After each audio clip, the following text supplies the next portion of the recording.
Halo teman-teman, kembali ke YouTube channel saya. Kali ini saya akan kembali membuat video informasi kembali.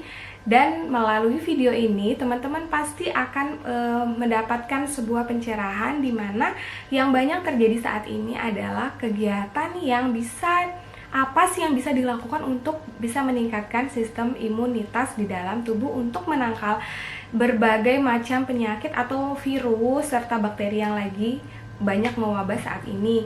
Nah, buat teman-teman itu biasanya kan punya kriteria khusus kapan waktu yang tepat untuk berjemur. Nah, mungkin ada beberapa hal yang perlu diluruskan. Hanya saja di video ini saya akan lebih bahas mengenai waktu dan cara yang tepat untuk melakukan berjemur di bawah sinar matahari, serta apakah bisa membunuh virus, kemudian apa sih beberapa manfaat yang bisa kita dapatkan ya, dan sistem kerjanya seperti apa. Langsung aja kita bahas ke videonya.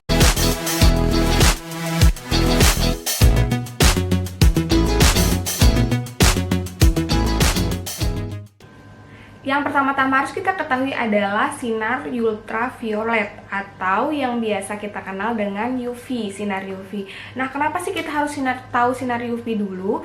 Karena kegiatan berjemur itu kita melibatkan namanya sinar matahari. Nah, sebenarnya apa sih yang ada di dalam sinar matahari yang sampai bisa katanya bikin virus itu mati? Nah, sebenarnya itu adalah kata-kata yang salah atau pernyataan yang salah bahwa dengan berjemur itu kita bisa membunuh bakteri atau virus. Itu adalah hal yang salah. Nah, hanya saja ada beberapa cara kerja dari sistem matahari yang kita lakukan pada saat kita berjemur. Itu ada beberapa sistem kerja dari sinar matahari pada kulit yang melibatkan dari sinar ultraviolet tersebut atau sinar UV. Nah, sebelumnya kita harus tahu dulu ada 3 dari sinar UV itu, yaitu adalah UVA, UVB, dan UVC. Nah, teman-teman yang sudah sering mungkin pakai sunscreen atau banyak tahu tentang kecantikan, gimana sih caranya supaya tetap awet wajahnya dan menghilangkan kusam, biasanya memang dengan penggunaan sunscreen. Nah, kenapa sih sunscreen ini juga dihubungkan dengan kegiatan berjemur? Nah, nanti akan kita bahas di selanjutnya. Sekarang kita bahas dulu apa saja atau apa sih yang dimaksud dengan sinar ultraviolet. Nah, yang pertama ada UVA, UVB, dan UVC. Yang pertama adalah UVA, di mana UVA ini bisa berpotensi untuk membuat kulit terjadinya kanker. Terus bisa juga membuat wajah atau kulit menjadi lebih terlihat menua atau terjadi penuaan. Kemudian selanjutnya ini bisa menembus kaca untuk yang sinar UVA. Selanjutnya yang UVB itu sama-sama bisa berpotensi untuk kanker. Kemudian yang kedua itu dia bisa membuat kulit jadi terbakar atau sunburn, terbakar karena cahaya matahari ya, kulit sinar matahari. Kemudian yang ketiga itu diperlukan si UVB ini diperlukan untuk memproduksi vitamin D. Nah, di dalam tubuh kita.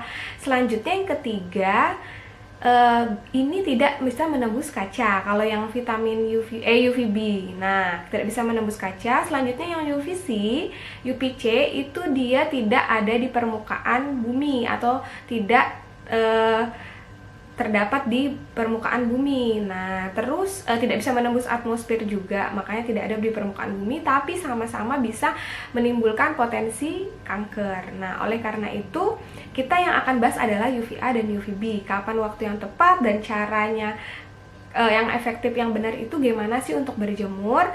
Nah, kita akan bahas nanti. Nah, dari yang UVB tadi, itu kan diperlukan untuk memproduksi vitamin D di dalam tubuh kita. Nah, oleh karena itu, dari kegiatan berjemur ini, kita membutuhkan sinar UVB yang nantinya kita akan memproduksi vitamin D untuk bisa membantu meningkatkan imunitas atau daya tahan tubuh kita lebih bagus, lebih top tier di dalam tubuh kita. Oleh karena itu, kegiatan berjemur ini sedang marak-maraknya di saat yang seperti saat ini. Makanya dikatakan bisa berjemur membunuh virus, padahal berjemur adalah kegiatan yang bisa dilakukan untuk memperoleh sinar UVB yang bisa memproduksi vitamin D di dalam tubuh.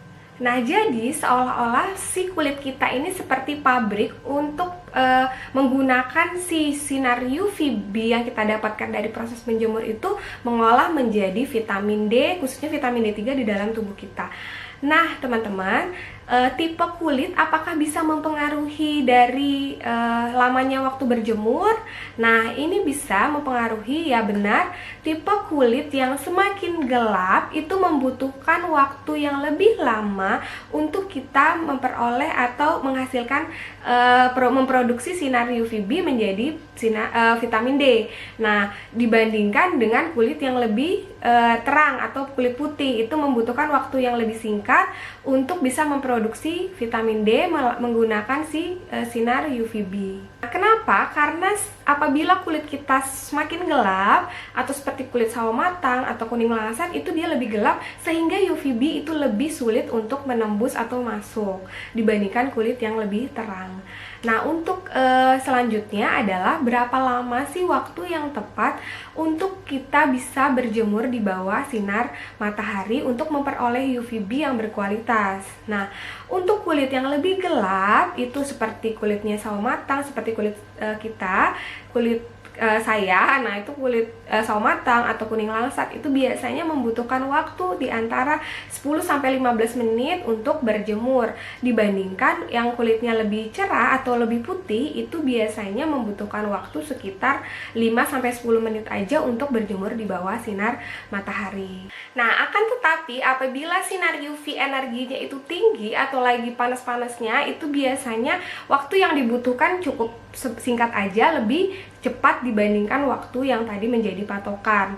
Nah, bagian tubuh apa atau bagaimana sih ketika cara yang benar ketika kita melakukan berjemur? Nah, apakah kita sampai buka baju atau keseluruhan tubuh itu harus terpapar dari sinar matahari atau tidak? Nah, itu cukup 20% dari anggota tubuh kita saja ya. Jadi, misalkan di kedua lengan, kemudian atau di salah satu dari bagian kaki, ataukah di bagian perut saja, atau di bagian punggung, ataukah di bagian dada. Nah, itu jadi bisa dijadikan salah satu pilihan saja untuk di beberapa anggota tubuh saja, karena apabila terlalu lama atau terlalu berlebihan sinarnya yang diperoleh, itu bisa menimbulkan kulit jadi kemerahan atau sedikit terbakar tadi ya, dengan beberapa ada kemungkinan yang kulit juga mengalami reaksi tidak terjadi kemerahan atau iritasi yang lainnya, bisa juga menimbulkan kulit jadi lebih gosong. Nah, oleh karena itu tidak perlu terlalu lama dalam melakukan proses berjemur. Selanjutnya, kapan waktu yang tepat untuk melakukan kegiatan berjemur untuk memperoleh vitamin D3 yang benar-benar efektif? Nah, waktu yang tepat dan waktu yang dianjurkan itu sebaiknya, kalau dari WHO itu mengatakan bahwa sebaiknya untuk menghindari paparan di bawah sinar matahari di antara jam 11 sampai jam 2 siang. Nah, jadi sinar UV itu ada UVA dan UVB tadi ya. Jadi prosesnya dia ada seperti kalau dia pagi-pagi itu biasanya proses produksinya juga semakin rendah.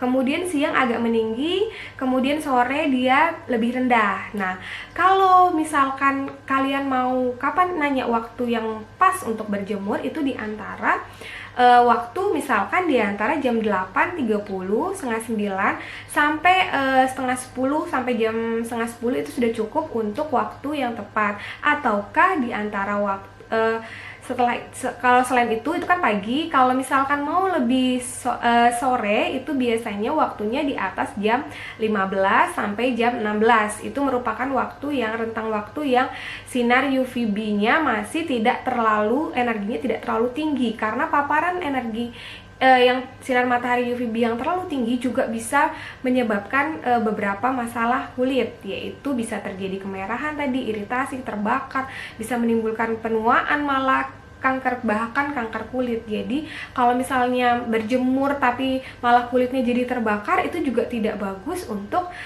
tubuh kita atau kulit kita, karena biasanya rata-rata itu di setiap harinya itu di sekitar pukul 10 sampai pukul 2 itu biasanya memang aktivitas sinar UV itu memang lebih tinggi atau energinya itu lebih panas terasa dibandingkan jam yang lain. Nah, kemudian cukup dilakukan 3 kali selama seminggu, jadi nggak usah dilakukan setiap hari ya.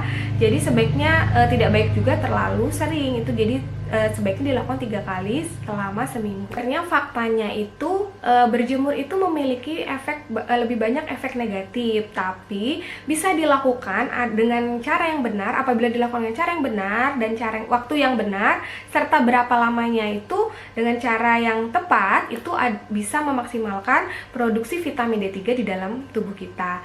Nah, untuk jika tetap ingin berjemur, jangan lupa untuk memperhatikan satu hal, yaitu menggunakan sunscreen.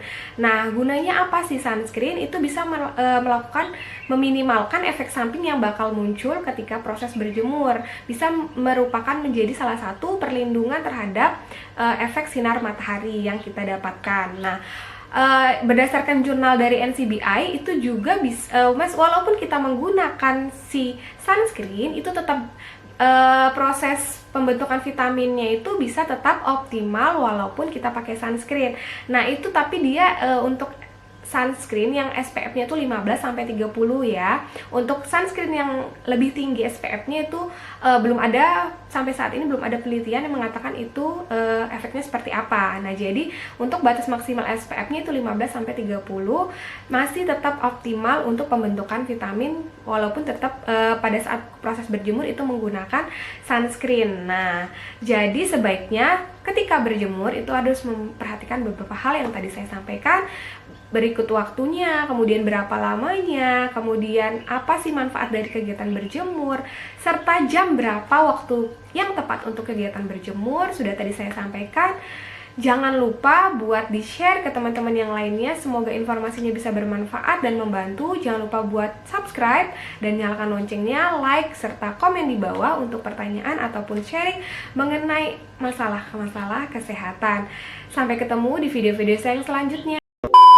Video ini bersumber dari beberapa literatur jurnal dan juga beberapa literatur ilmiah yang sudah saya kumpulkan untuk memperoleh hasil sehingga bisa memunculkan sebuah video edukasi yang saya buat di dalam channel YouTube saya. Semoga informasinya bermanfaat.